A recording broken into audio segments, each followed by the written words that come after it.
आ रही है? ठीक है जी, आ रही है ना? ठीक है, आपकी आवाज मैंने रिकॉर्डिंग शुरू कर दी है महाराज। 5 समय का बस लास्ट में ये रहता है कि इसकी किसी भी कार्य के पीछे कारण होता है और कारण के बिना कोई कार्य नहीं होता। ये एक सिद्धांत है कि कोई भी कार्य करोगे उसके पीछे कोई कारण होगा और कारण के बिना कोई कार्य नहीं होता।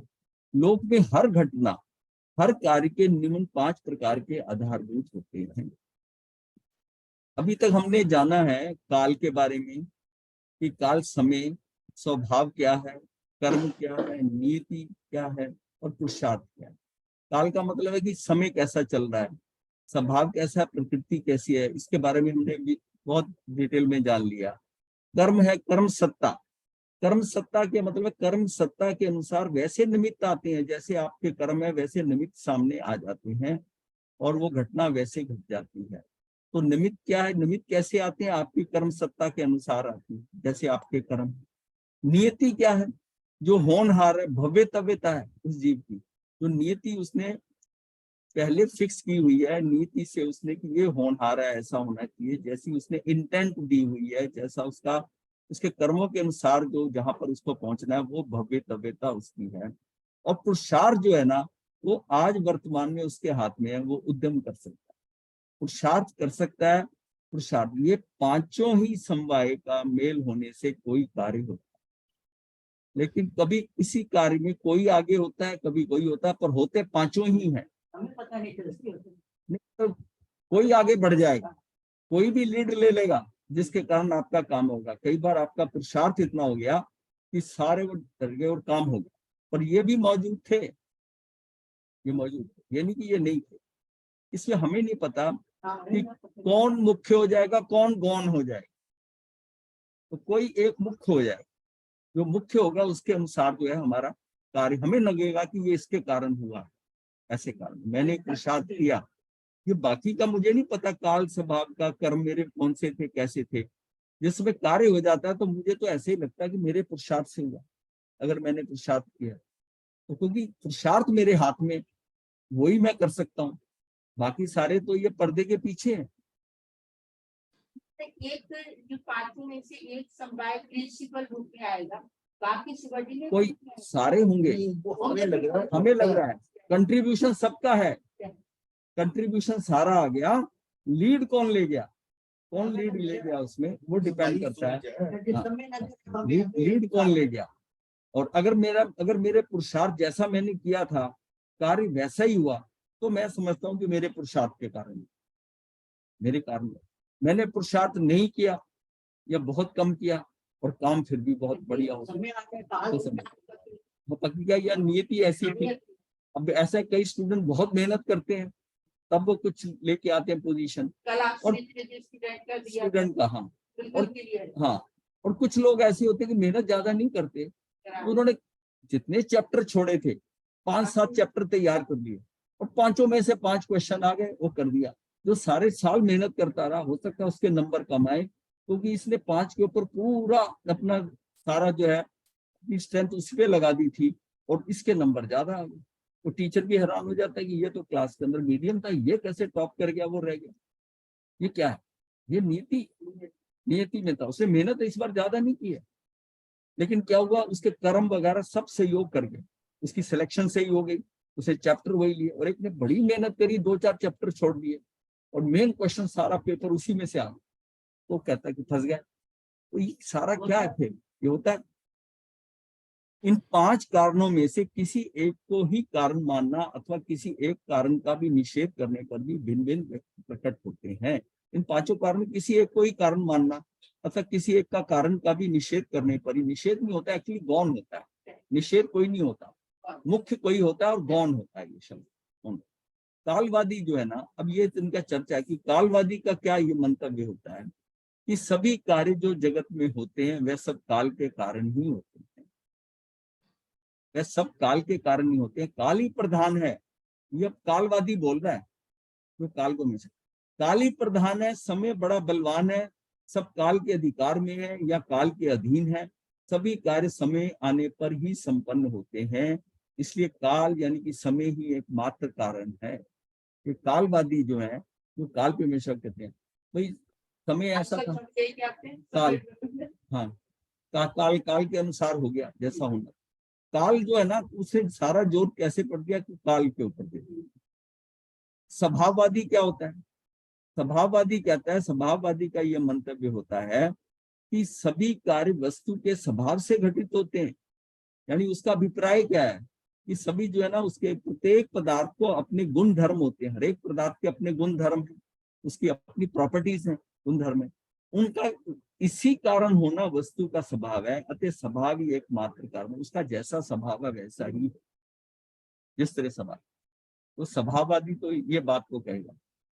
कर्मवादी क्या कहता है? कर्मवादी कहता है कि कर्मवादी मात्र कर्म सत्ता को ही मानता है, कर्म ही शक्तिशाली है, समस्त लोग कर्म चक्र के सहारे ही प्रवर्तमान है। ये जो सारा चक्र चल रहा है ये कर्म का ही चक्र, अतः कर्म ही एकमात्र कारण है।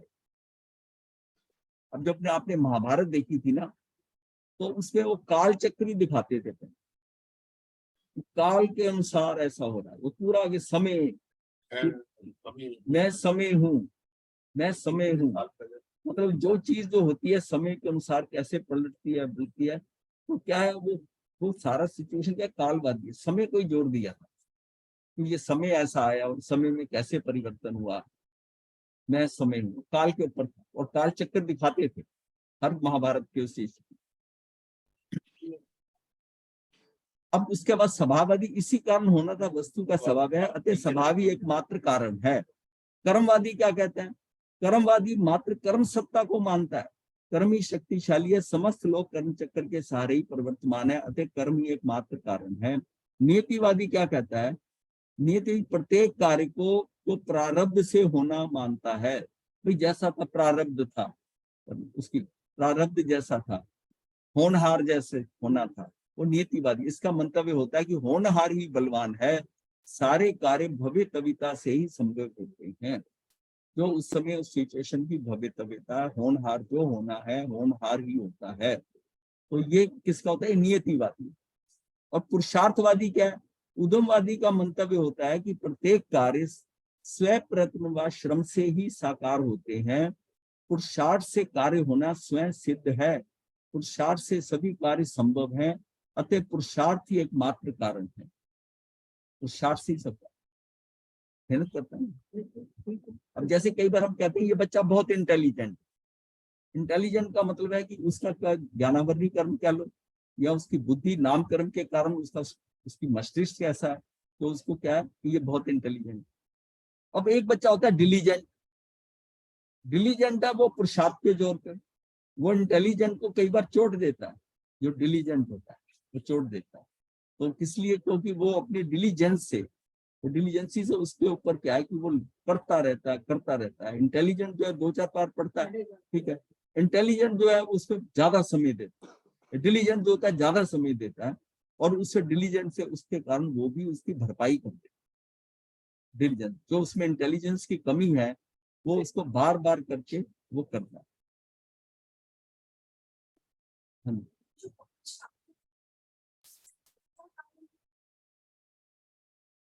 ये नहीं पता आपको, यही नहीं पता है। पांचों ही पूरे हो गए, पांचों मौजूद होंगे। हाँ, कोई मुख्य हो जाएगा जो लीड ले जाएगा। ये आपके हाथ में नहीं है, क्योंकि ये पीछे कर्म आपके पीछे पहले के बांधे हुए हैं, नियति भी पहले की है। नियति पहले का मतलब ये आपका ही पुरुषार्थ जो पहले किया हुआ है, जो आपने मांगा वो है पुरुषार्थ। मतलब ये पुरुषार्थ अभी आपके हाथ में वर्तमान में सिर्फ पुरुषार्थ है। पुरुषार्थ से आप इसको कैसे, इसकी इक्वेशन बदलते हो, ये अप डाउन हो सकते हैं, नहीं हो सकते हैं। और हो सकता है पुरुषार्थ जितना चाहिए था उसका करने के लिए, उनको बदलने के लिए वो नहीं होता, तो फिर जो नियति में पड़ा वो हो जाएगा, नियति में हो जाएगा। हाँ, बस आप यही सोचना है कि अपने को तो पुरुषार्थ करना है। बात सारा खेल यही आ रहा है कि हम पुरुषार्थ कम करते हैं, और जब परिणाम आते हैं तो फिर उसके ऊपर हम बहुत उहापोह करते हैं। ये ऐसे हो जाता, मैं ऐसे करता तो इसने ऐसा कर दिया, इसका कोई बिल्कुल व्यर्थ, मतलब उस समय पर you are wasting your present, क्योंकि वो परिणाम आ गया। अब उस पे जो कुछ कर रहे हो क्या उसको बदल देगा परिणाम को? नहीं बदले। तो हम कर क्या रहे हैं? समय खराब कर रहे हैं। भूत के परिणाम के कारण हम वर्तमान को नष्ट कर रहे हैं, और जो वर्तमान को नष्ट करता है वो कहीं पहुंच नहीं पाता, कहीं पहुंच नहीं पाता। वर्तमान का नष्ट या तो भूत के लिए करोगे या भविष्य की कल्पनाओं से करोगे, वो भी वेस्ट हो रहा है। आपको तो वर्तमान को ही देखना है, वर्तमान में ही पुरुषार्थ करना है, वर्तमान को ही समझना है, वर्तमान जीते जाओ। अगर हम वर्तमान जीना सीख गए तो हम तो मुक्ति के मार्ग पर आ गए। अगर हम वर्तमान जीना सीख गए, हम अभी तक एक समय वर्तमान में नहीं, जो समय जो सूक्ष्म काल का जो सूक्ष्म इकाई है, यूनिट है, जिसका कि दो भाग नहीं हो सकते, नैनो सेकेंड्स वगैरह तो बहुत मोटे हैं, उसके सामने स्थूल है, उससे भी बहुत कम है। मतलब आंख झपकने के अंदर असंख्यात समय निकल जाता, उस समय एक व्यक्ति ने, अब इसको आगे समझते हैं, एक व्यक्ति ने अपने बगीचे में आम का वृक्ष उगाया। जब उस पर आम लगे तो उसने अपने पांचों मित्रों को, जो ये ऊपर के 5 मित्र हैं, इनको बुलाया, इन्हें अपने 5 मित्रों को स्वादिष्ट आम खाने के लिए आमंत्रित किया। सभी आमों का रस स्वादन करते हुए चर्चा करने लगे। वे पांचों अलग अलग मत के थे, तो अपने अपने अभिप्राय से बात करेंगे, जो उनका मंतव्य है। अब चर्चा करते हुए प्रथम कालवादी ने कहा, आज जो हम इन मीठे आमों का आनंद ले रहे हैं वह समय के कारण ही संभव हुआ। जब समय हुआ तब पेड़ इतना डेवलप हुआ, आम का पौधा लगाया और समय के अनुसार बड़ा होकर ऐसा वृक्ष बन गया, और काल आने पर आम लगे। समय के कारण ही हमें परिपक्व आम उपलब्ध हुए, समय के अनुसार पका हुआ टाइम पर। ये जो है उसने कहा कि ये हमें परिपक्व समय के कारण हुए। ये सारा खेल उसने काल के ऊपर डाल दिया। अब तभी स्वभाववादी बोला, काल इसका कारण नहीं है, जो भी हुआ वह स्वभाव से हुआ। गुठली का गुणधर्म था तो आम का पेड़ बनना, उसका क्या था, वो आम की गुठली बीजी थी, तो उसके बोने से जो आया तो आम का पेड़ आया। पेड़ का स्वभाव था उस पर आम लगना, वो स्वभाव से उस पर मधुर रस वाले आम। पेड़ जब डेवलप हुआ तो उसका स्वभाव है, उस पर आम लगेंगे, फल लगेंगे, रस हुआ। इसलिए स्वभाव ही मात्र कारण है। अब हरेक का जो जो बोल रहे हैं ना, हाँ सब दे रहे हैं, उनका जस्टिफाइड लगता है ये जो कह रहा है, ये जो कह रहा है। हाँ ये भी आगे आएगा ना। उसी समय कर्मवादी ने अपना मंतव्य रखते हुए कहा, ना काल ना स्वभाव ही इसका कारण है, सभी कुछ कर्म सत्ता के अधीन है। कर्मानुसार ही गुठली का उगना, पेड़ का बनना व फल में परिवर्तित होना संभव हुआ। हमारे कर्म थे जिससे इन आमों का आहार हम कर रहे हैं, ये हमारे कर्मों में था। अब वो बता रहा है कि हम आहार कर रहे हैं। गुठली का वृक्ष रूप उत्पन्न होकर फल देना कर्म प्रबंध के कारण होते चले गए। ये सारा जो कर्म प्रबंध होते अतः कर्म ही मात्र कारण है। इसने अपना अपना भी दे दिया। नियतिवादी बोला, ना तो काल इसका कारण है, ना ही स्वभाव, ना ही कर्म। कितना भी गुठली के उगने का स्वभाव हो, कितना भी काल व्यतीत हो जाए, अगर गुठली के प्रारब्ध में उगना नहीं होता तो वह ना उगती और सड़ भी सकती थी। भाग्य ना होता तो पेड़ अकाल खत्म भी हो सकता था। आम पकना नियति थी, सो पके, प्रारब्ध ही एक कारण है। ये नियतिवादी है, ये अपनी हिसाब से देख रहा है। सबकी अपनी अपनी दृष्टिकोण अपना अपना है सबका। अब पुरुषार्थवादी की बारी थी। उसने कहा, भाइयों इस बागान स्वामी ने सारी मेहनत की, उसमें ये काल स्वभाव कर्म और नीति कहां से आ गए? उन्होंने श्रम से बोया, मतलब माली ने बोया, रखवाली की, खाद व सिंचाई की, सब उनके परिश्रम का ही फल है। बिना श्रम के मीठे आमों का उत्पन्न होना संभव ही नहीं था। जो भी कार्य होता है वह पुरुषार्थ से ही हो। उसने सारा क्रेडिट माली के पुरुषार्थ के ऊपर दे दिया कि वो उगाता नहीं, पानी नहीं देता, इसकी रक्षा नहीं करता, पुरुषार्थ किया है। पर बाकी को आप गलत भी नहीं ठहरा सकते। पांचों ही अपनी अपनी बात खींच रहे थे, सभी के पास अपने मत को सही सिद्ध करने के लिए पर्याप्त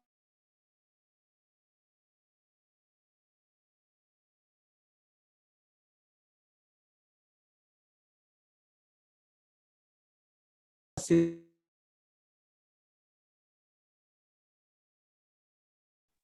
मिथ्या है, तथापि आप पांचों के मंतव्य सम्मिलित रूप से सही हैं।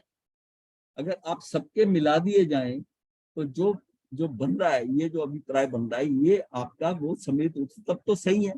अगर अपनी अपनी बात कर रहे हो तो ये मिथ्या है, ये मिथ्या है। इन पांचों कारणों का समन्वय ही सत्य है। ये पांचों कार्यों का समन्वय ही सत्य है, कारणभूत है। कोई एक कारण प्रधान हो सकता है और अन्य चार गौण, परंतु पांचों का होना अनिवार्य है।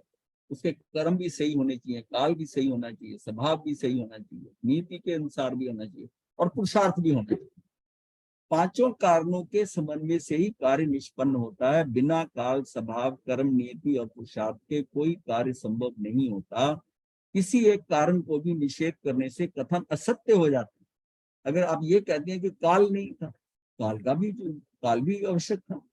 अगर उसने पुरुषार्थ किया माली ने, तो उसमें काल के अनुसार ही पेड़ बड़ा हुआ ना। तो इस एक कारण का भी निषेध करने से कथन असत्य हो जाता है। हाँ, यह हो सकता है कि किसी एक कारण की प्रमुखता हो और शेष कारण गौण, लेकिन सभी पांचों कारणों का समन्वित अस्तित्व निश्चित ही है, निश्चित ही है। तो ये जो था, ये हमने जो किया है, ये करीब 31 पेज शायद थे इसके, और तो 30 थे हम। तो इसमें 30 पेजों में ये सारा जो है, हाँ आगे आगे है।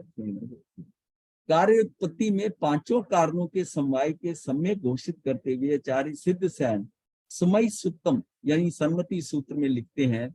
उसका अध्ययन 3 और गाथा जो है 53 नंबर की है। कालो सहाव नियई पुविकमम पुरिस करने गत्ता मिच्छन्तम ते चेव समासाओ होती समत्तम। काल स्वभाव, ये काल स्वभाव, नियति, नियति पूर्वकृत कर्म, ये सब लिया। काल स्वभाव, नियति पूर्वकृत कर्म यानी कि निमित्त और पुरुषार्थ, इन 5 कारणों में से किसी एक से कार्य उत्पत्ति मानना एकांत है, मिथ्यात है। जब एक चीज एकांत लेते हैं ना, मतलब जो चीज अनेकांत है, मतलब सारे एंगल से लेनी पड़ेगी, सभी दृष्टिकोणों से लेनी पड़ेगी।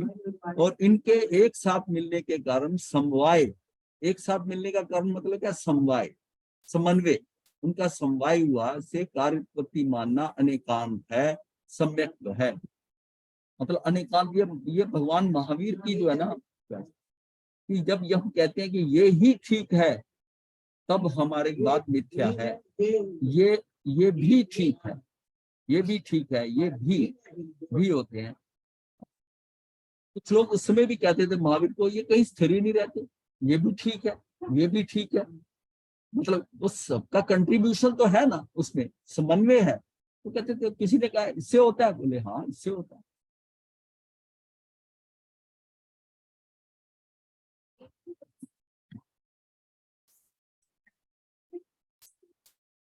हाँ हाँ लगेगा, अगर आप उसकी दृष्टि में, वो जिस दृष्टिकोण से, कई बार हमको गलत जो है था, गलत फहमी इस बात की हो जाती कि ये ऐसा कर रहा है, हम अपने दृष्टिकोण से देखते हैं, हमको लगता है बिल्कुल गलत बोल रहा है। उसके एंगल से जब देखते हैं तो हाँ, वो आकर तब देखता है, तब उसको लगता है। वो बिल्कुल ऐसी हम एग्जांपल एक देते हैं कि हम अपने एंगल से ना देखें। जैसे कोई चीज, कोई वस्तु रख दी, कोई पीस ऐसा डेकोरेशन का कोई रख दिया ऐसा, और 10-10 डिग्री के फासले पे 36 लोग बिठा दिए, पूरा सर्कल बनाकर और बिठा दिए, और उनको हमने कहा कि इसकी ड्राइंग बना। सबकी ड्राइंग डिफरेंट होगी, पर सबकी ड्राइंग टिक कर दी। वो जब टिक कर रहे थे तो वहां जो बैठा था स्टूडेंट, वो कहता जी ये अगर सारे सही है पर सबकी डिफरेंट है ड्राइंग। अब वो ये समझ रहा है कि ये यहाँ बैठा था तो इसको तो ऐसे ही दिख रहा होगा। अब सारे व्यूज अलग हैं पर सारे ठीक है, क्योंकि वो किस दृष्टि से देख रहे थे, ड्राइंग जो बनी किस दृष्टि से, वो सारे ठीक है। अगर कोई उस समय ये कह दे कि नहीं ये वाली ठीक है, क्योंकि जहां वो खड़ा है वहां से वो देख रहा है, वो कह रहा है ये ठीक है बाकी सारे गलत है, तू वहां जाके देख ले, वहां खड़ा होकर देखेगा तो तुझे दूसरा उसकी ड्राइंग ठीक लगी। तो इसका मतलब हम कहाँ खड़े हैं, हमारी लोग स्टैंडिंग कहाँ खड़े होकर देख रहे हो। जब हम एक व्यक्ति की बात ऐसा करते हैं तो उसका अलग व्यू होता है, व्यू। उसी में ये होता है। दूसरा अपने आप को बिल्कुल सही समझता है। अब पांडव कहते हैं कि राज्य हमारा है। पांडु जो है, पांडव जो थे, तो ये पांडवों के उसका उसके उनके पिता के कारण पांडव ये आए। कौरव ये कहने लगे कि राज्य हमारा है। भाई हमारा पिता अंधा था, हमारा पिता धृतराष्ट्र अंधा था, तो राज्य जो है वो भाई को दे दिया। उसको भाई किसने दिया? धृतराष्ट्र ने अपना राज्य दिया, क्योंकि वो ब्लाइंड था। बड़ा भाई तो धृतराष्ट्र था। अब हम उस धृतराष्ट्र के बच्चे हैं, हम अंधे नहीं है, तो राज अभी हमारा है। अब इस एंगल को सोच के देखो जरा। अब उसको दुर्योधन को देखो इस एंगल पे, लग रहा है ना?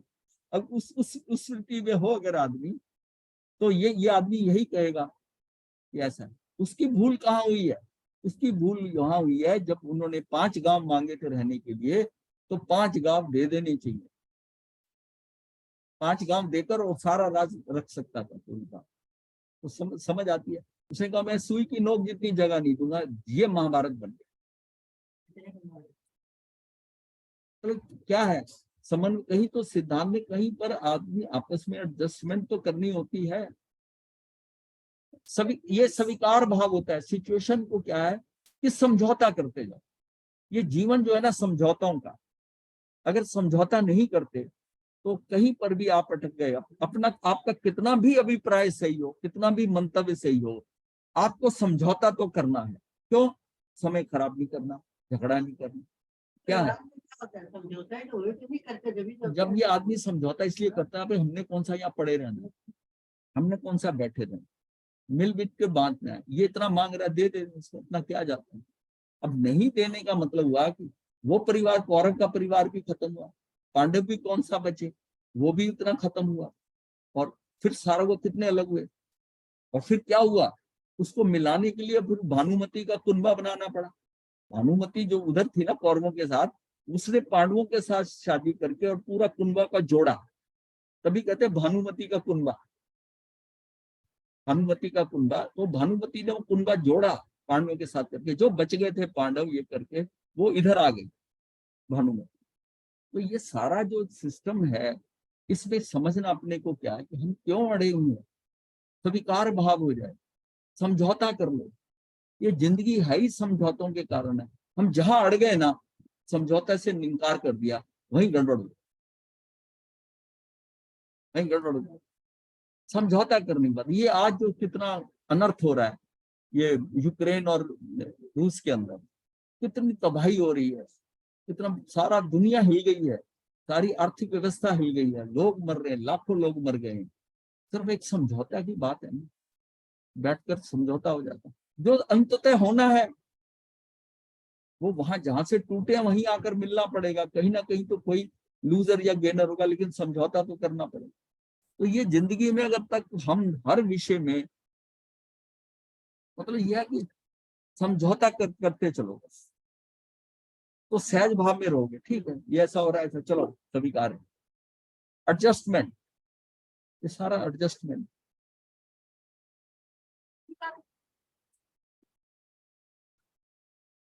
नहीं समझो, हाँ भगवत गया, समझौता नहीं करते मतलब संघर्ष है। और संघर्ष है तो नुकसान होगा ही होगा, दोनों तरफ का नुकसान होगा। अगर संघर्ष है तो अपने को समझौता तो करना। अब यह कि कितना मैं आगे बढ़ूं, कितना मैं पीछे हटूं, ये सारा समझौते में है। लेकिन फिर भी समझौता at any cost is always जो है ना वो बेटर। मतलब समझौता जो है, म्यूचुअल अंडरस्टैंडिंग, आर्बिट्रेशन, जितनी कंपनियों की आर्बिट्रेशन है, पति पत्नी के डाइवोर्स में भी जज एक बार कहता है कि समझौता करें। और जिन्होंने बीच में समझौता किया, बाद में हमने रियलाइज करा हम वैसे ही अटके हुए थे। चाहे समझौता उन्होंने बच्चों के कारण कर लिया, चाहे कैसी है, किसी बात पर वो पूरी तरह नहीं अड़े।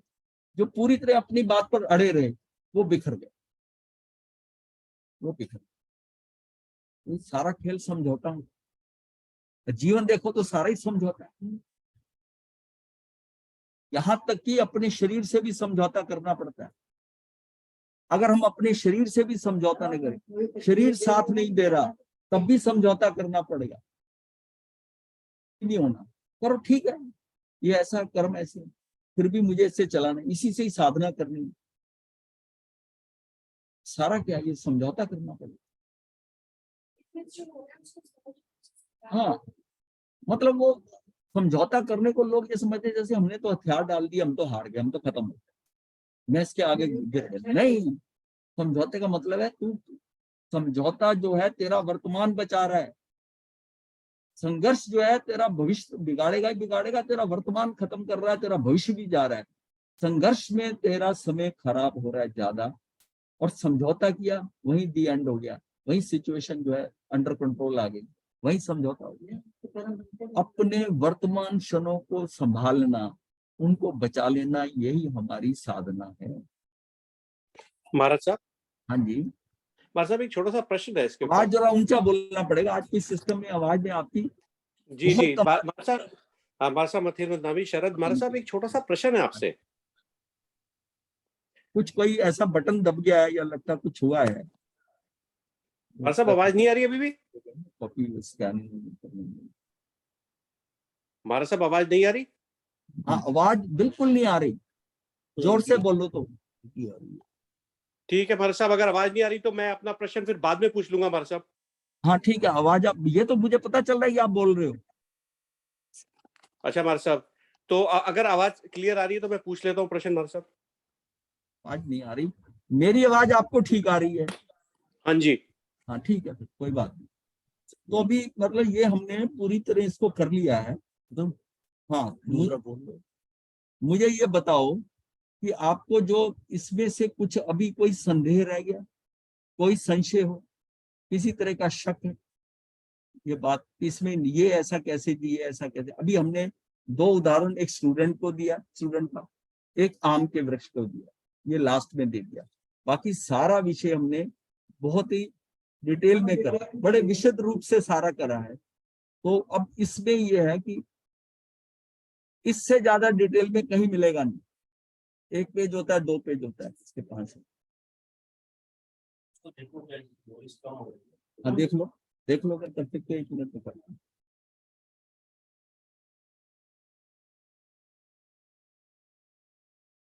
चेक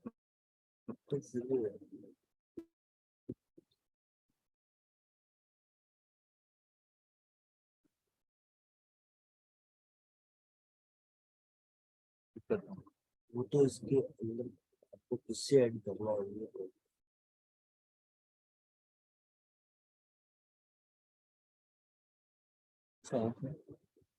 ये तो वो नहीं, वो तो मेरा स्टॉक तो है। मत करना, मुझे सारा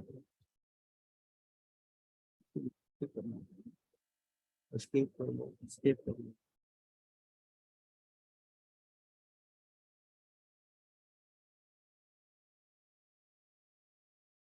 इसमें चक्कर दे, इसमें नहीं,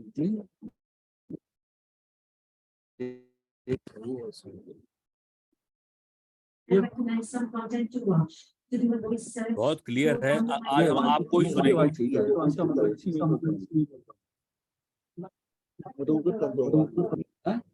अब देखो, अपनी आवाज इससे देखें, वो आवाज करके देखो, वो बोले। अब आप बोलो जरा, प्रश्न करो। सब आपकी आवाज तो बहुत अच्छी आ रही है। महाराज जी आपको मेरी आवाज आ रही है? महाराज जी आपको मेरी आवाज आ रही है? महाराज जी, महाराज जी आपको मेरी आवाज आ रही है? नहीं आ रही। नहीं सुन पा रहे, मतलब नहीं सुन पा रहे सब लोग। शरद, शरद आप मेरी आवाज सुन रहे हैं? नहीं, वो तो कनेक्ट कर सकते हाँ जी हैं। अंकल, मेरे को आपकी आवाज आ रही है। क्लियर? हाँ जी बिल्कुल क्लियर। इसका मतलब फॉल्ट वहां पर है, हाँ जी हाँ जी। महाराज जी के एंड पे। गुरुदेव, आज हम क्वेश्चन नहीं करते हैं, आप सिर्फ खाली व्याख्यान करिए प्लीज। हाँ, ये भी भारत सुन पा साहब रहे तो होंगे। पहले ही बोल रहे हैं कि मेरी तरफ से प्रॉब्लम हो गई। पीसी स्क्रीन ओनली आप सेकंड स्क्रीन करते हैं क्या आप हमेशा डुप्लीकेट पे आएगा। मैं तो जो स्टैंडर्ड है ना, उसके अलावा हिलाता नहीं हूँ कुछ नहीं, लेकिन कुछ ना कुछ होता है। शेयरिंग है स्टॉप।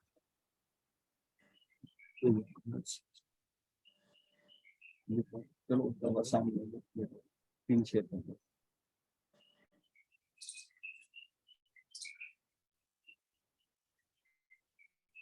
चलो ठीक है।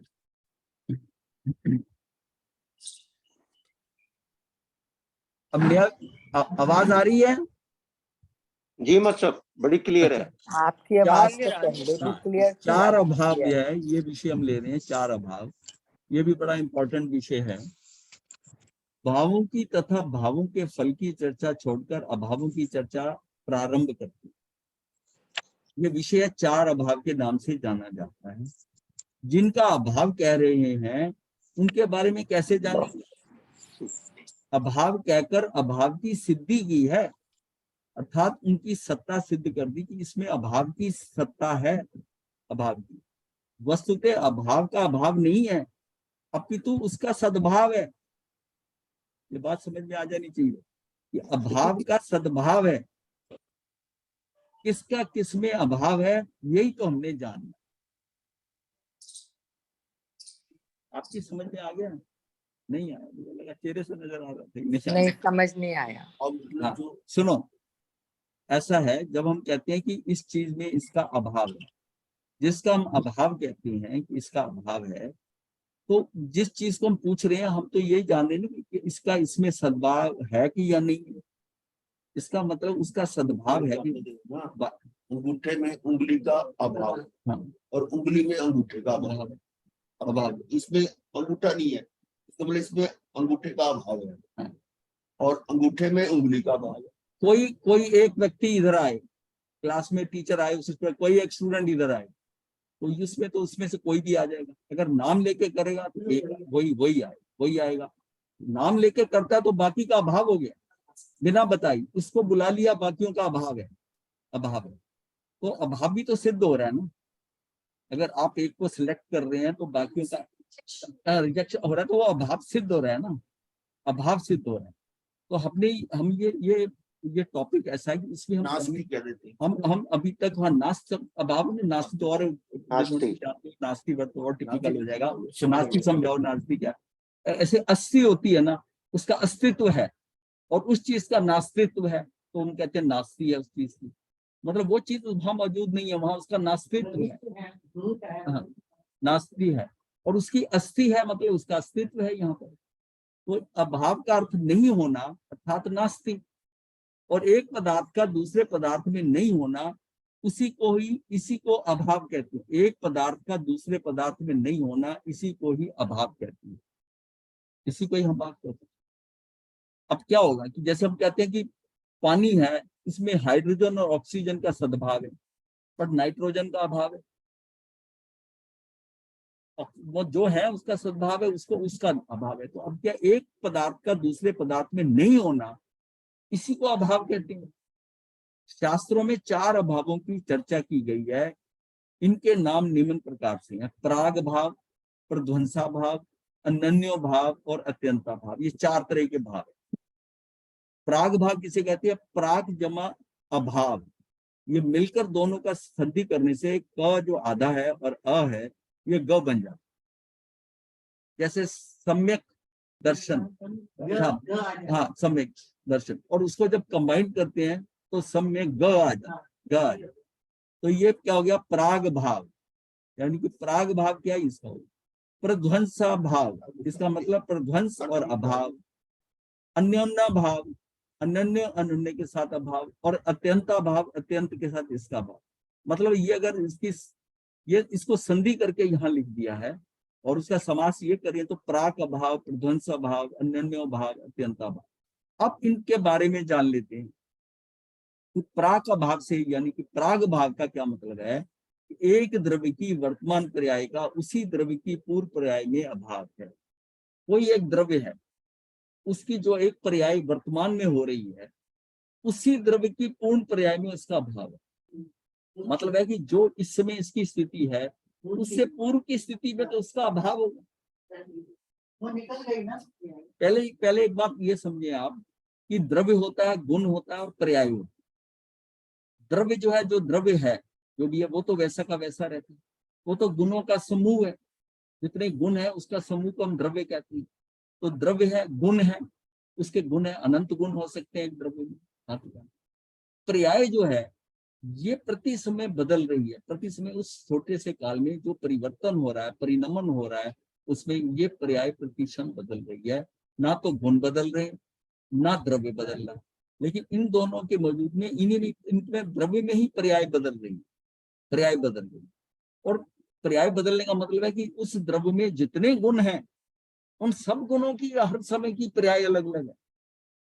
यानी ये मैं समझू कि ये द्रव्य है एक, और ऐसे खुला तो ये इसके गुण है, ये गुण है।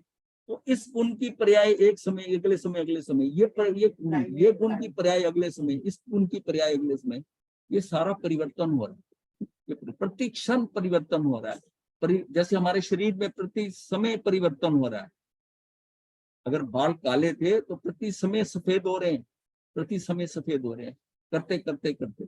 बच्चा है वो बड़ा होता है, प्रति समय बड़ा हो रहा है। जो कुछ जितने भी परिवर्तन आ रहे हैं वो पर्यायांतर पर्याय में ही आ रहे हैं। मेरी पर्याय जो है इसमें आ रहे हैं, ना तो मेरी आत्मा में आ रही है और ना ही आत्मा के गुणों में कोई आ रही, लेकिन जो मेरी उसमें पर्याय हो रही है, परिवर्तन हो रहा है, ये परिणमन हो रहा है, उसमें प्रतिशत बदलाव आ रहा है। और बदलाव आता ही है तो मैं जो है कि निरोगी से रोगी हो जाता हूँ, निरोगी से रोगी हुआ तो कुछ ऐसा आ गया। अब दवाई खाना शुरू करा, धीरे धीरे धीरे धीरे करते करते, आपको नहीं पता उस दवाई जो ली थी, डॉक्टर कहता है कि 3 दिन लगेंगे तब आप ठीक होंगे। इसका मतलब ये दवाई जाने के बाद प्रति समय एक्शन करते करते उसका रिजल्ट जो है 3 दिन बाद आएगा, एकदम नहीं जाता। तो प्रति समय की डोज देकर उसको वहां तक किया जाता है। इसका मतलब हमारे अंदर जो परिणमन हो रहा है, पर्यायांतर होता है, अवस्थाएं बदल रही हैं। पर्याय का मतलब अवस्था, अवस्था, अवस्था जो बदल रही है वो प्रतिक्षण, जिस मतलब इस लेक्चर शुरू होने से पहले, इस क्लास शुरू होने से पहले जो मैं था अब वो नहीं हूं। कितने समूह के अंदर शरीर में परिवर्तन हो गया, उतने सूक्ष्म परिवर्तन को भी समझना ये भी नहीं नजर आएगा। पर साल बाद, 6 महीने बाद आपको लगेगा कि हाँ, 6 महीने बाद आप दोबारा आओगे, बोलोगे महाराज पहले तो आप ऐसे लगते थे, तब ऐसे लगते। तो क्या है, परिवर्तन आ गया, नजर आ गया। अब बच्चे, छोटे बच्चे में बच्चा पैदा होता है तो उसकी माँ देखती है, उसको लगता है कि अपने पिता पे गया, और हर घंटे बदल रहा, थोड़ी देर दूसरा दिन नहीं, ये तो तेरे पे गया है। अब उसकी प्रति क्षण वो बदला उस बच्चे में, क्योंकि इतना सूक्ष्म रवि है, तो आप ध्यान से देख रहे हैं तो उसका परिवर्तन तो आपको नजर आ जाता है। ये पहले ऐसा था, अब ऐसा है, और 2, 4, 5 दिन के अंदर उसकी अल्टीमेटली रूप जो है धीरे धीरे क्लियर, तो इतना बदलाव आ रहा है उसमें। ये उसका पर्यायांतर हो रहा है, मतलब उसकी अवस्थाएं हैं, प्रति समय की अवस्थाएं हैं, ये बदल रहा है। तो हमारा शरीर भी ऐसी है, हमारी आयुष का भी है, तो प्रति समय हमारे अंदर बदलाव हो रहा है। हाँ, इस समय हो रहा है। तो प्राग भाव का मतलब है कि एक द्रव्य की वर्तमान पर्याय का उसी द्रव्य की पूर्व पर्याय में, वही द्रव्य उसकी पूर्व पर्याय में उसकी अवस्था में अभाव होगा। जो अब मेरी अवस्था है उससे एक समय पहले की जो, उसमें थोड़ी मेरा प्रेजेंस हो सकती है। तो वो तो कहते हैं प्राग भाव, यानी पीछे जाना, प्राग, हाँ, प्राग भाव। फिर है प्रध्वंसा भाव, कि एक द्रव्य की वर्तमान पर्याय का उसी द्रव्य की आगामी पर्याय में अभाव है। जो मेरी स्थिति अब है वो मेरी आने वाली में कैसे हो सकती है? हाँ, इसका अपोजिट, इसका उल्टा। फिर एक होता है अन्योन्य भाव। अन्योन्य भाव का मतलब है एक पुद्गल द्रव्य की पर्याय का दूसरे पुद्गल द्रव्य की वर्तमान पर्याय में, इस समय जब इसमें जो पर्याय आ रही है दूसरे द्रव्य में इसी समय ही वो पर्याय का अभाव होगा। मेरे इसमें जो परिवर्तन हो रहा है, इनपे वो हो रहा है, दोनों हाँ, एक थोड़ी, वो परिवर्तन अलग हो रहा है, मेरे पता नहीं क्या परिवर्तन हो रहा है, किंतु परिवर्तन मेरे में भी हो रहा है, परिवर्तन हो रहा है। तो मतलब एक पुद्गल द्रव्य, ये सिर्फ पुद्गल के लिए है, जो मतलब अचेतन या चेतन की बात हो रही है। पहले वाले है ना, वो 6 द्रव्यों के लिए, एक द्रव्य का वर्तमान प्राग भाव और प्रध्वंसा भाव जो है ना, ये दोनों ही 6 द्रव्य के लिए। 6 द्रव्य में लोग है ना, धर्मास्ति अधर्मास्ति काल, ये सारा, ये जो बात, ये अनन्य भाव जो आता है, हाँ, ये कौन सा अनन्य भाव का? एक पुद्गल की पर्याय का दूसरे पुद्गल की वर्तमान पर्याय में अभाव है उसी समय। ये हो सकता है कुछ समय बाद जो पर्याय मेरे अंदर हुई है वही पर्याय नहीं हो जाए, लेकिन वर्तमान में जिस समय मेरी जो पर्याय हो रही है वही दूसरे की हो, ऐसा नहीं हो सकता, ऐसा नहीं हो सकता। ये मेरे ध्यान में है। हाँ, फिर आता है अत्यंत अभाव। अत्यंत मतलब अत्यंत अभाव, एक द्रव्य का दूसरे द्रव्य में त्रिकाल अभाव। एक द्रव्य दूसरे द्रव्य का त्रिकाल अभाव है, मतलब उसमें वो कुछ कर ही नहीं सकता। और जबकि हम कहते हैं मैंने इसका ये बना दिया, मैंने ऐसा कर दिया, मैंने वैसा कर दिया, तो एक द्रव्य का दूसरे द्रव्य में कंप्लीटली टोटली अभाव है, वो उसका उसके साथ कोई कनेक्शन ही नहीं। एक द्रव्य जिस द्रव्य में वो है उसमें तो जो मर्जी कर ले, लेकिन किसी दूसरे द्रव्य में वो कार्य नहीं कर सकता। लेकिन ये मिथ्या जो है ना, जो कर्ता भाव आता है, मैंने ऐसा कर दिया, मैंने कर्ता भाव जो है वो अगर अत्यंता भाव है, इसको समझिए तो एक द्रव्य दूसरे द्रव्य में कुछ कर नहीं सकता, तू किसी का कुछ बना नहीं सकता, कोई तेरा कोई नुकसान नहीं कर सकता, तुझे दुखी नहीं कर सकता, तू सुखी और दुखी अपने कारण ही है। वो बस निमित्त मात्र, बिल्कुल ठीक समझे, बिल्कुल ठीक समझे, वो निमित्त मात्र है, लेकिन जो कुछ होना है वो मेरे अपने इसके कारण होना है। कुछ भी समझ लो, कोई कारण जो पहले से है डिसाइडेड है, उसके कर्म कारण जैसा होना है, पर ये मुझे जो मैंने ही कर्म किया ना, इसमें मेरे ही कर्मों के अनुसार हो रहा है, और दूसरा जो है वो मेरे में कुछ नहीं कर रहा, लेकिन मेरा कर्म उदय आया तो वो निमित्त बन के आया बस।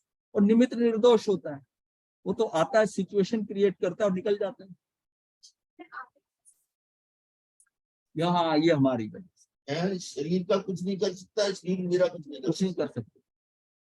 और फिर दूसरे का करने का हम क्यों ठेका लेते हैं? मैंने कर दिया, मैंने ऐसा करा, मैंने परिवार सेट कर दिया, मैंने समाज ऐसा बना दिया, मैंने ये कर दिया, मैंने देश को इतना कर दिया, निर्माण कर दिया। अरे एक द्रव्य दूसरे द्रव्य में कुछ कर ही नहीं सकता। चार बहुत इंपॉर्टेंट है समझने के लिए। प्रत्येक द्रव्य में प्रति समय पर्याय यानी कि कार्य हो रहा है, अवस्थाएं बदलनी है, कोई कार्य हो रहा है। वह कार्य कहाँ हो रहा है, उसकी अस्थि कहाँ है, उस कार्य की नास्ति अर्थात अभाव कहाँ है, वह कार्य कब से हो रहा है, कब तक वह एक समय का कार्य चलता रहेगा, एक समय का कार्य अनंत काल तक रहेगा, या बाद में उसकी नास्ति अर्थात अभाव है। ये प्रश्न उठते हैं ऐसे कि ये कार्य कब तक होता रहेगा, कब तक उसकी अस्थि है, कब जाके नास्ति होगी। अभाव के ज्ञान से प्रत्येक द्रव्य की पर्याय की स्वतंत्रता की श्रद्धा होती है एवं उसमें कर्तापना एवं भोक्तापना की मान्यता छूटती है। ये जो चार अभाव है, ये ज्यादातर ये सब्जेक्ट लिया नहीं जाता, लेकिन सम्यक दर्शन के पॉइंट ऑफ व्यू से जीव में से कर्तापना और भोक्तापना हटाने के लिए, देखिए हम समझाते हैं जब ना, तो चार हमने अभी लिए थे, चार लिए थे, आपको बता देते हैं कि मैं मतलब अहम बुद्धि होती है, ममत्व बुद्धि होती है, मैं करता है आदमी, मेरे करता है। ये फिर भी समझाने से आप बता सकते हो, लेकिन कर्तृत्व बुद्धि और भोक्तृत्व बुद्धि को निकालने के लिए किसी में से उसका कर्तापना और भोक्तापना की मान्यता नहीं छूटती। भाई अगर मैं नहीं करता तो कौन करता? मैं ये सोचूं कि आज क्लास मैं ले रहा हूं, मैं नहीं होता तो क्लास में अरे कोई और ले रहा हो, अगर होनी होती तो होता ही। इसमें कोई किसी का कुछ ऐसी नहीं है कि हम ये फजूल का कर्तापना है हमारा कि कोई नहीं रहे, कोई कहे माता पिता कि हम चले जाएंगे तो बच्चों का क्या होगा। अरे बच्चे तुम अच्छे पल जाएंगे, वो अपने कर्मों के अनुसार होगा उनको कोई लालन पालन वाला आपसे भी अच्छा मिल जाएगा। उनकी कर्मों के निमित्त से के कारण तो निमित्त आप बने हुए, माँ बाप बने हुए। तो ये सारों में ना ये हमारा फजूल का कि वहां मैं नहीं हूँ, उस सिचुएशन में मैं नहीं होऊंगा तो कार्य ठीक नहीं होगा, ये बात जो है ना, ये कर्तापना आ जाए। और कर्तापना बहुत डेंजरस है। यही कर्तापना थोड़ा आगे बढ़ते बढ़ते ये अहंकार, मान और अहंकार में कन्वर्ट होता है, क्योंकि मेरे में कर्तापना वो कर्तापना जब आता है वो उसमें लेके जाता है मान और अहंकार। तो अपने अंदर से कर्तापना निकालना है, कर्तापना निकलेगा, अपने आप अहंकार भी छूटेगा इस बात का कि मैं करने वाला हूं, ये निकल जाए। वो चार के बिना आपकी आत्मा का कोई वो सम्यक दर्शन की जो प्राप्ति है वो नहीं होगी। और उसमें सबसे इंपॉर्टेंट ये कर्तापना है, और जहां कर्तापना होता है वहां भोक्तापना होता ही होता है। और जब कर्तापना और भोक्तापना हट जाता है तो उसमें ज्ञातृत्व भाव आ जाता है, ज्ञातापना। जब तक कर्तापना है तब तक उसमें ज्ञातापना नहीं आएगा। वो सिचुएशन को एक्चुअल नहीं समझेगा, जानकारी में होगी, वो अपने को मैं पे ही करता रहेगा कि मैं नहीं किया, मेरे द्वारा हुआ। आप अपना डिस्कशन सारा जो वार्तालाप है देख के देखो ना, उसमें कहाँ मैं मेरा दूसरे को जवाब देते जैसी भाव उठता है, आपको अपना अंदर से नजर आता है कि मैंने अपनी फिल्म चालू कर देते हो, मैं मेरे यही चलती है और ये बार बार चलती है, वही रिपीट होता है, वही बातों का जवाब होता है, मैंने ऐसा किया, मैंने ऐसा किया। ये आदमी को नीचे ले जा रहा है। यही है, इसीलिए ये चार अभाव जो है ना, ये जनरली समाज में हमारे ज्यादा लिए नहीं जाते, पर इसको जब मैंने चार अभाव पढ़ा था, मैंने कहा ये कर्तापना भोक्तापना नहीं निकाले, ये कर्तापना भोक्तापना, इस चार अभाव को हमें बहुत अच्छी तरह कर लेना चाहिए, समझा देना चाहिए। पहले आपने नहीं सुना होगा ये। कितने ही सुना हुआ है, कितने ऐसे डिटेल में नहीं, हाँ। मैं लिख रही हूँ। हाँ, चार अभाव, बस चार अभाव। और उसमें भी अत्यंताभाव आता है, कई जगह लिखा है। हाँ, अधिकतर आता है, शास्त्रों में अपने आता है अत्यंताभाव, लेकिन उनको चारों को अलग एक्सप्लेन नहीं किया हुआ अभाव के ज्ञान से, क्योंकि इसकी इंपॉर्टेंस क्या है कि हमारे यहाँ सम्यक दर्शन का वो जोर नहीं है जितना दिगंबर मान्यता में, और हमारे यहाँ सम्यक दर्शन पे स्ट्रेस नहीं दिया, एक एक पाठ की तरह पढ़ाया जा रहा है, पर सारा खेल जो बताया जा रहा है, जितनी भी क्रियाएं बताई जा रही हैं, समाहित कर, ये कर, क्या ये सम्यक दर्शन के लिए है, उचित है? हमारे उस समय साथ जब मैंने पढ़ा, हाँ। एक चीज, हाँ, वो उन्होंने जोर दिया उसके ऊपर। समय सार का, समय का मतलब ये आत्मा है, आत्मा का सार, ये कर्तृत्व बुद्धि भोक्तृत्व बुद्धि, ये उसी में आता है ये। हाँ, दिल नहीं कर रहा था, मैंने तकरीबन बहुत जल्दी कंप्लीट करके छोड़ा था। वर्तमान पर्याय का ही बहुमान होता है, भूतकाल की पर्याय का खेद एवं भविष्य की पर्याय का चिंतन आकुलता नहीं होती, क्योंकि भूतकाल की पर्याय वापस नहीं आती और भविष्य पर्याय अनागत है, जो आई नहीं अभी तक, अनागत है वो, और अपने हाथ में नहीं है। व्यर्थ के चिंतन से वर्तमान नष्ट हो रहा है। व्यर्थ का चिंतन कर रहे हो, भूत का चिंतन कर रहे हो या भविष्य की कल्पनाएं कर रहे हो, you are wasting your present. और हमें प्रेजेंट जीना, वर्तमान जीना। अभाव के ज्ञान से जीव को भेद ज्ञान होता है कि मैं आत्मा अनादि अनंत गुणों का पिंड हूँ। मेरे इस गायक स्वभावी आत्मा से अलग अनंत जीव, अनंता अनंत पुद्गल, एक धर्म, एक अधर्म, एक आकाश एवं काल द्रव्य, इन सब से मेरा किसी प्रकार का संबंध नहीं है। हाँ, इन सब से मेरा कोई संबंध नहीं। आपने इतनी पढ़ाई करी है ना, जैन दर्शन में करिए पीएचडी, जब ये सब निवृत्त होकर आप लग गए तो लाडू से क्या कर लीजिए, बड़ी आसान है, कॉरेस्पॉन्डेंस से हो जाती है। जैन दर्शन से करिए, उसमें पोस्ट ग्रेजुएशन करिए, और फिर उसके बाद या सीधा पीएचडी भी कर सकते हैं, लेकिन आपको स्टडी ज्यादा करना पड़ेगा, बट ये करिए। आपने पीएचडी करी इकोनॉमिक्स में, इसमें करते, ये इसमें क्या है कि भविष्य भी सुधर रहा है, सिर्फ वर्तमान नहीं है। अगर एक बार ये ज्ञान हो गया तो आदमी को अपने धर्म के बारे में क्या कुछ मिलकर कितनी आंखें खुल जाएंगी अंदर।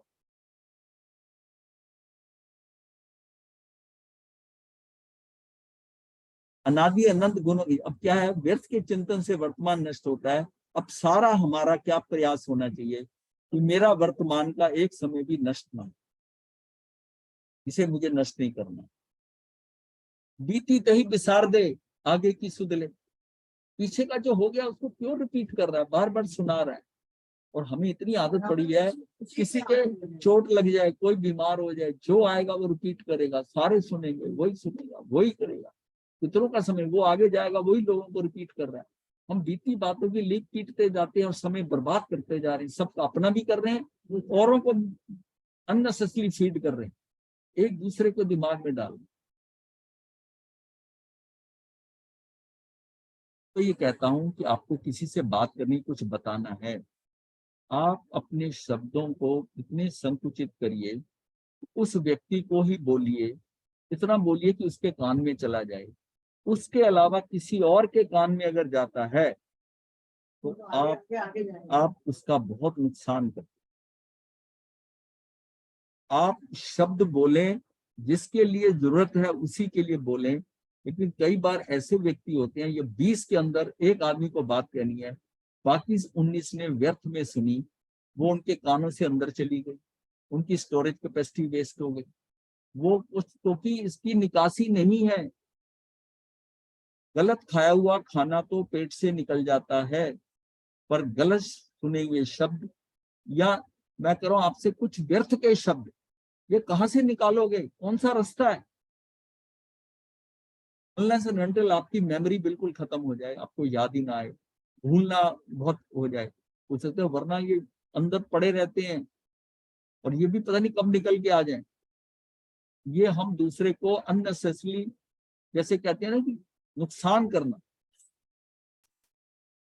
पोल्यूशन तो जनरल वातावरण में, मतलब इंडिविजुअल को कितना हम कर रहे हैं, हमारी आवाज उतनी होनी चाहिए। और ज्यादातर हमने ग्रुप में नहीं बोलना होता, जैसे क्लास हम ग्रुप में बोल रहे हैं, बट अगर हमने बात करनी है तो 1 to 1 करनी है। तभी आपने फॉरेनर्स को देखा होगा, 1 to 1 बात करते हैं ना, आपको लिप्स मूवमेंट नजर आती है, साउंड बड़ी मुश्किल से, पास बैठा थोड़ा दूसरी कुर्सी पे बैठा आदमी नहीं सुन पाता, इतनी सहजता से बात करते, चिल्लाकर बात नहीं करते। तो ये इसके लिए जरूरत है, इसको बताना, ये अननेसेसरी है दूसरे को।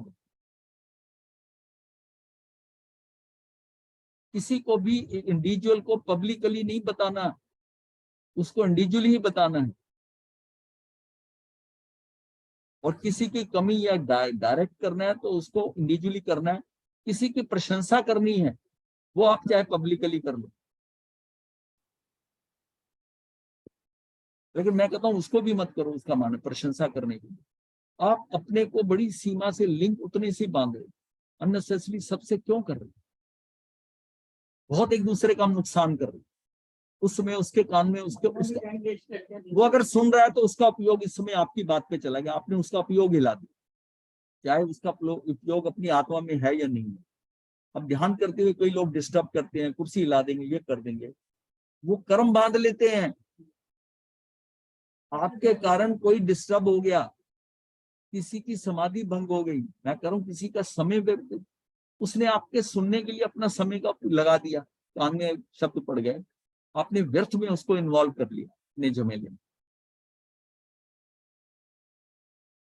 अभाव के ज्ञान से जीव को भेद ज्ञान होता है कि मैं आत्मा अनादि अनंत गुणों का पिंड हूं।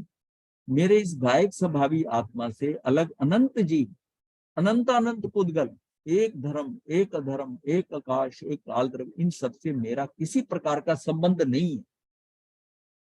सबसे मैं अलग हूं, सारे और जीव जो हैं उनसे भी मैं अलग हूं।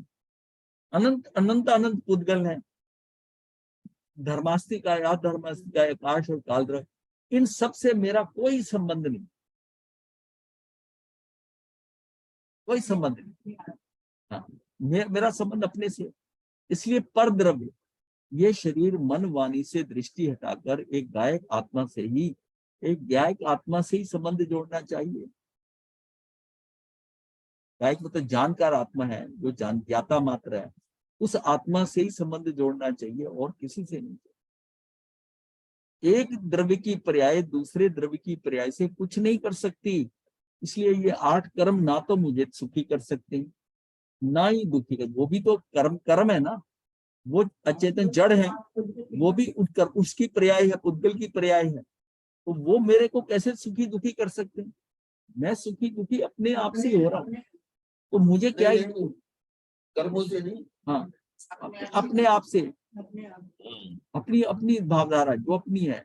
भाई देखो ना, वही घटना मैंने कई बार कहा ना, वही घटना घट रही है, वर्षा हो रही है, किसान बड़ा खुश हो रहा है, कुम्हार रो रहा है। अब इसका मतलब वर्षा होने के कारण एक सुखी हो रहा है, एक दुखी हो रहा है, उनकी अपनी स्थिति है। उसको वर्षा चाहिए, इसको नहीं चाहिए। इनसे दृष्टि हटाकर एक आत्मा पर दृष्टि करनी चाहिए। मेरी आत्मा की वर्तमान पर्याय का भूतकाल की पर्याय से कोई संबंध नहीं है। ये प्राग भाव में विकल्प छोड़कर वर्तमान पर्याय में स्वभाव की दृष्टि कर। ये विकल्प छोड़, वर्तमान पर्याय जो तेरी है उसके अंदर स्वभाव की दृष्टि कर, अंदर चला जा। धर्म आराधना करें तो आत्म अनुभव हो, सम्यक दर्शन की प्राप्ति हो।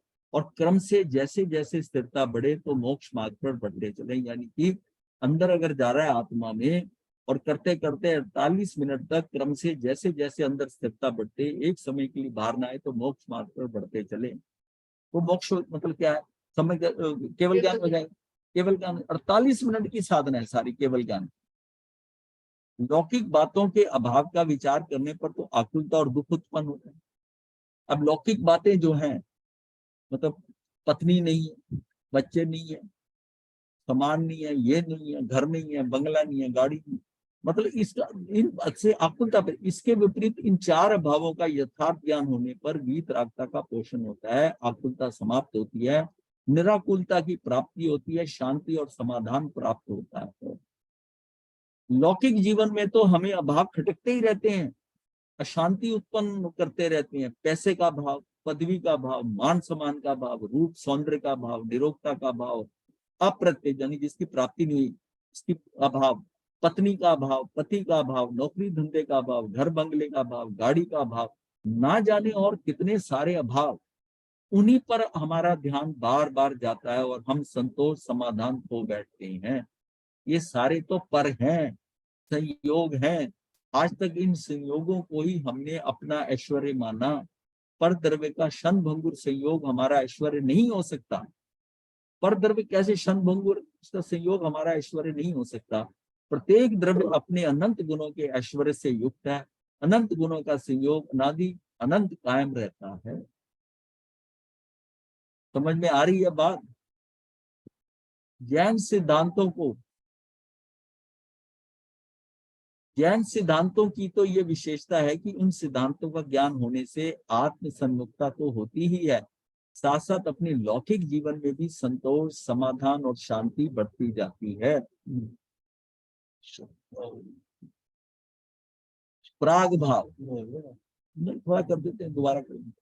प्राग अर्थात पूर्व, किसी भी द्रव्य की वर्तमान पर्याय का उसी द्रव्य की पूर्व पर्याय में अभाव अर्थात भूतकालीन पर्याय में अभाव प्राग भाव कहलाता है। जैसे आज मंगलवार है तो उससे पूर्व यानी कि सोमवार था, मंगलवार का सोमवार में नहीं होना सोमवार में उसका अभाव है, उसकी नास्ति प्राग भाव। आज सोमवार है, कल इतवार था, तो कल तो इसका अभाव है। आज सोमवार है तो कल अभाव है, ये प्राग भाव। अब यौवन अवस्था में हो, बाल्यावस्था भूतकाल की अवस्था थी, तुम्हारी वर्तमान यौवन अवस्था का तुम्हारी ही अपनी बाल्यावस्था में अभाव है, इसे प्राग भाव कहते हैं। तुम्हारी बाल्यावस्था में अभाव है ऐसा नहीं कहा जा सकता। अब इसको समझना, तुम्हारी बाल्यावस्था में अभाव है ऐसा नहीं कहा जा सकता।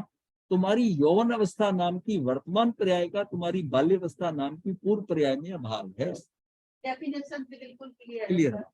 ऐसा कहने का अभिप्राय है। इस समय जो है ना, ये नहीं कि बाल्यावस्था, बाल्य तो हुए थे। हाँ, यहाँ द्रव्य के अभाव की बात नहीं हो रही, परंतु द्रव्य की वर्तमान पर्याय का उसी द्रव्य की भूतकालीन पर्याय में नहीं होने के अभाव की बात चल रही है। दही वर्तमान है, ये गोरस का वर्तमान पर्याय है, उसकी भूतकाल पर्याय दूध थी। अब दूध को अब दही जमा दिया, अब दही नजर आ रहा है वर्तमान में। अब ये दूध में इसका अभाव हुआ ना, इसलिए दही का वर्तमान पर्याय का उसी गोरस की भूतकालीन दूध पर्याय में अभाव है, वो प्राग भाव है। वर्तमान में कोई सिद्ध दशा में है, उसके पूर्व वह संसार दशा में था। इसी एक जीव की सिद्ध दशा का उसी जीव की पूर्व संसार दशा में अभाव प्राग। करण लब्धि के अंत समय तक मिथ्यात्व था और अनंतर समय में सम्यक की पर्याय प्रकट हुई। इस वर्तमान सम्यक पर्याय का पूर्व की मिथ्यात्व पर्याय में अभाव प्राग भाव। 13वें गुणस्थान के प्रथम समय में केवल ज्ञान की प्राप्ति होती है।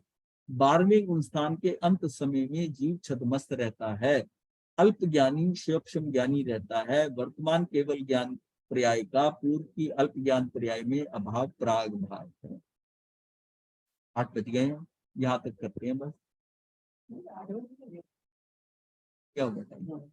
टाइम हो गया।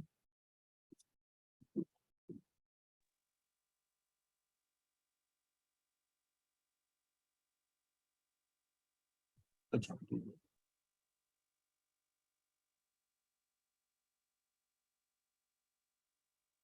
इसको बोलना आज कुछ हुआ है।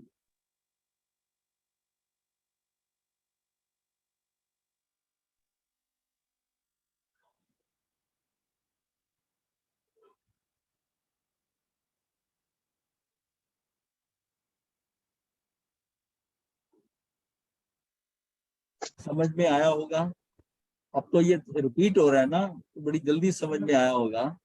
अब थोड़ा गहराई से समझ में आ गया होगा कि हम अपना समय क्यों व्यर्थ गवा रहे हैं प्राग भाव में, कि हम तो ये अभाव जो है ये अपने को कर्ता भाव और भोक्ता भाव दूर करने के लिए बहुत इम्पोर्टेंट है। कि तू कर ही नहीं सकता किसी का कुछ, हाँ, कर ही नहीं सकता।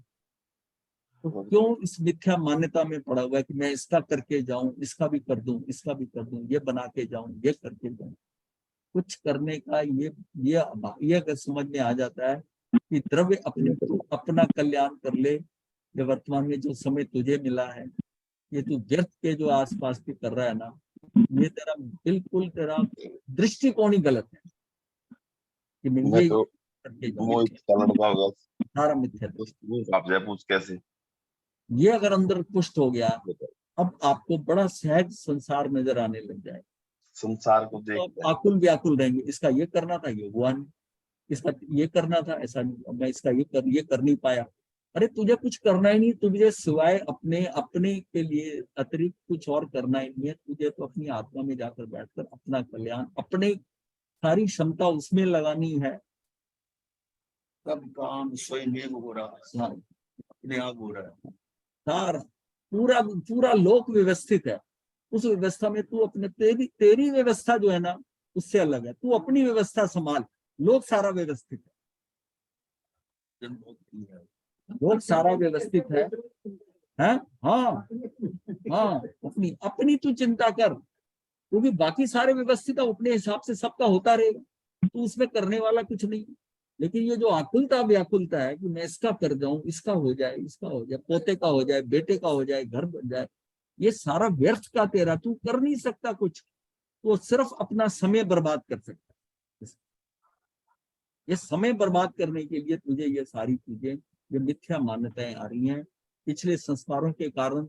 ये दूसरों के साथ जुड़ना, पर के साथ, ये सारा अच्छा लग रहा है, ये मेरी पत्नी, ये बच्चे, कोई किसी का नहीं है, कोई किसी का नहीं। गुरुदेव, ये मैंने सुनंदा जी उनको भेज दी, मैंने भेजने की कोशिश करी थी दुर्लभ बोधी, लेकिन वो जा नहीं पाई। देख लेना, शिवालिक से बात कर लेना। गुरुदेव की आज्ञा से चतारी मंगलम अरिहंता मंगलम सिद्धा मंगलम साहू मंगलम केवली पनतो धम्मो मंगलम चतारी लुगुत्मा अरिहंता लुगुत्मा सिद्धा लुगुत्मा साहू लुगुत्मा केवली पनतो धम्मो लुगुत्मो चत्तारी शरणम पवज्जामि अरिहंते शरणम पवज्जामि सिद्धे शरणम पवज्जामि साहू शरणम पवज्जामि केवली पनत्तम धम्मम शरणम पवज्जामि।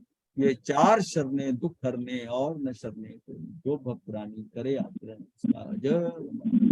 पथेन वंदा में विपन जी सीरियस हो गए थे आज कुछ क्या? सुख सादा करते महाराज जी बड़ा इंटरेस्टिंग टॉपिक है, वो हमने पहले भी पढ़ा हुआ है, ये लेकिन ठीक है, मैं समझ गया। खेत ज्ञान